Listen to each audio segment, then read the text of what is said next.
வணக்கம்.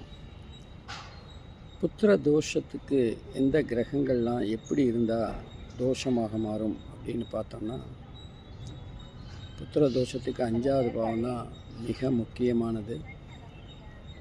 அந்த 5வது பாவம் பாதிக்கப்படும் போது புத்திர தோஷம் உண்டாகும். கூடவே 5வது வீட்டு அதிபதியும் பாவ கிரகங்களோடு சேர்ந்திருந்தாலோ 6, 8, 12 அதிபதிகளோட பார்வையோ அல்லது சம்பந்தப்பட்டாலோ அல்லது 5வது வீட்டு அதிபதி 6, 8, 12 இருந்தாலோ புத்திர தோஷம் உண்டாகும். ராகு பகவானும் ஒரு விதத்தில் புத்திர தோஷத்துக்கு காரகர். ஏன்னா வீரியத்தை தரக்கூடியவர் ராகு பகவான். ஆகவே ஜாதகத்தில் இந்த அமைப்புகள்லாம் இருந்தால் அது புத்திர தோஷத்தை தரும். எந்த கிரகத்தின் மூலமாக புத்திர தோஷம் உண்டாயிருக்கோ அந்த கிரகத்துக்கு பிரீத்தி செய்தால் புத்திர பாக்கியம் உண்டாகும். நன்றி, வணக்கம்.